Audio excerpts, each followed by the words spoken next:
Hi everybody, Lee Muse here, Ford Aero Solutions. Gonna walk everybody through our driver app over here for dispatch and scheduling, and then scheduling on this right hand side here is our admin view, back office view. We've got menu down the left hand side. We're going to be focusing on the schedule menu today. So you can see there's a couple different options here. We've got a tab for run coverage planning, viewing schedules, viewing trip history, and viewing time off requests, things like that. So first thing I'm going to do is select the domicile to work with. Select one of your domiciles, all your domiciles. You got flexibility there. To create these runs, basically, obviously run coverage planning, we're trying to make sure we have our runs covered. So as you can see, we've created a run here, named it, put in the information. This is unassigned, so we've just put some placeholders here and a placeholder for mileage. And I'll show you where the drivers can update that information as they're dispatching, or you can come in and update it for them. So it looks like we said we were going to run these days, but we don't have drivers scheduled. So what I'm going to do is I'm going to go ahead and pick some drivers here to fill out the week.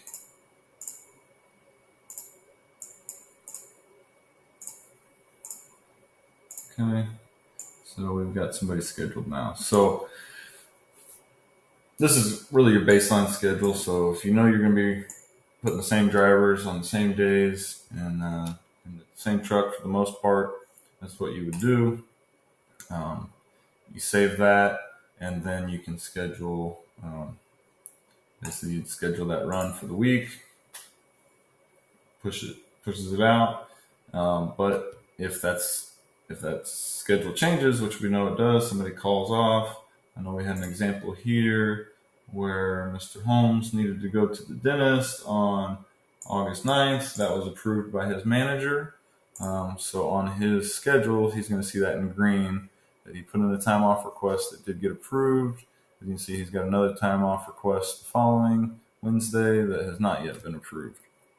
But if we see those time off requests, we can come back here to the run coverage planning and say, okay, on the 9th for this run, we need to take Sherlock Holmes out, put in Indiana Jones.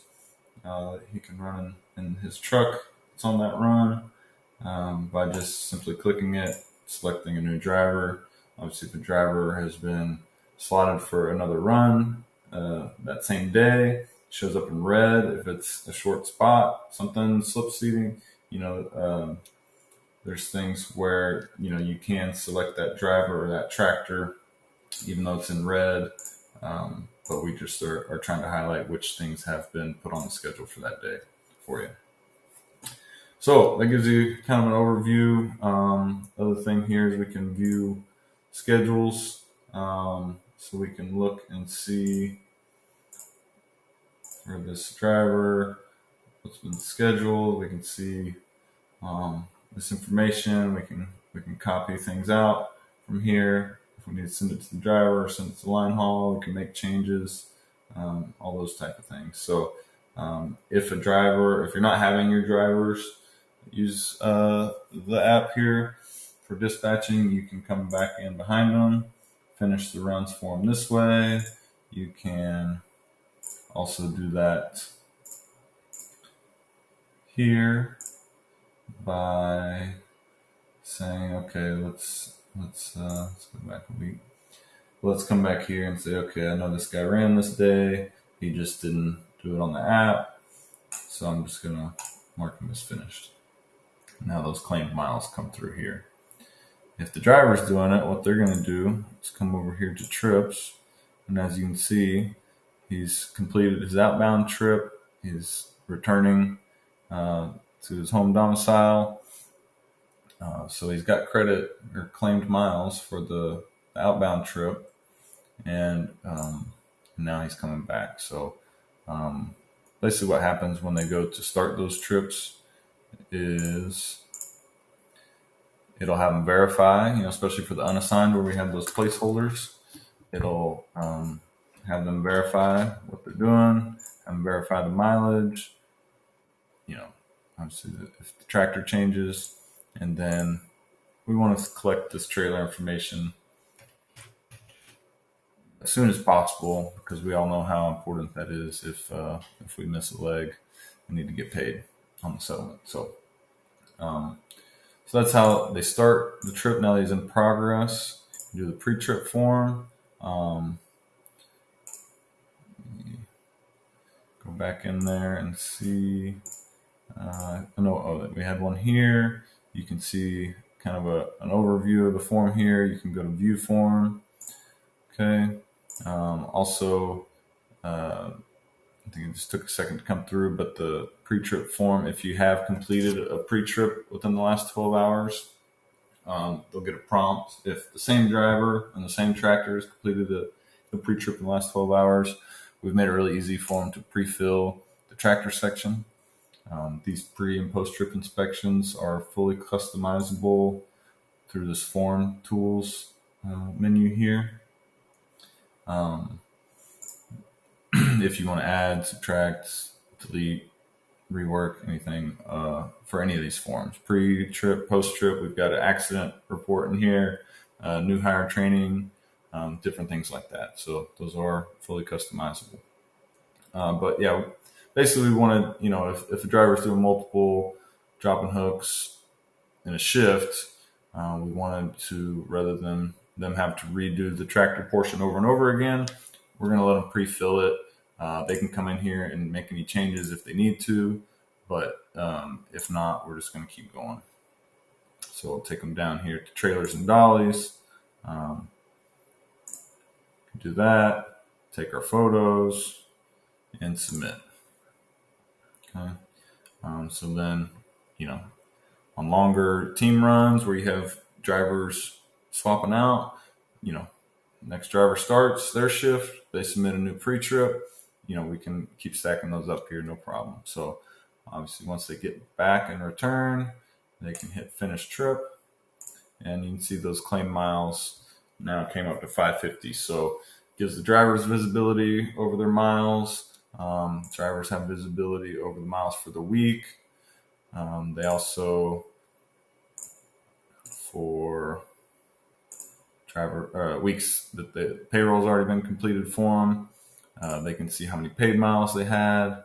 If they click this view earnings report, it's going to take them to their earnings report here, give them their miles, give them the breakdown of any incentives, minimums, per diem, and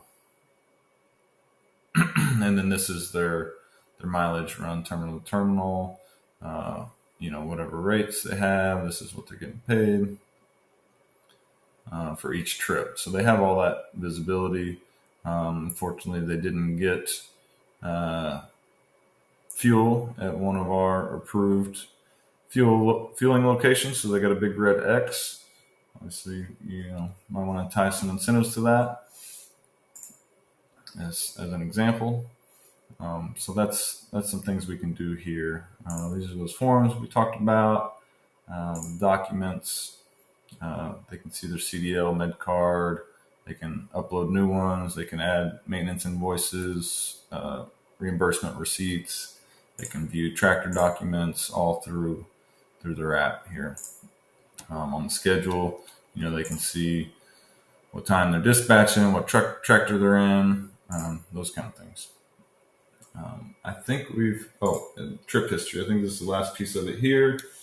So you can see the status of these trips, either in progress or finished. If they submitted the trailer information in our examples, then you have that trailer information right here at a glance. Obviously, you can dive into their trip information and do that form. We went through here marking these trips as complete for the drivers if they're not doing it through the app, so that we can come back here and get a better idea of our claimed mileage as a company throughout the current period prior to getting those the settlement statements. We're also getting the mileage from the ELDs.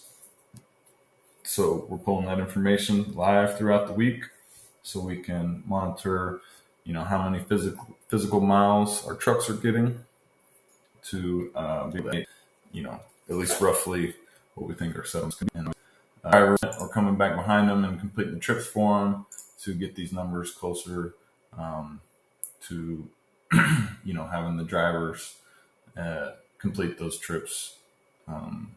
So we have the most accurate information there. So that gives you a pretty good idea of scheduling features. Obviously, check us out. Let us know what questions you might have, and we will work with you from there. I appreciate it.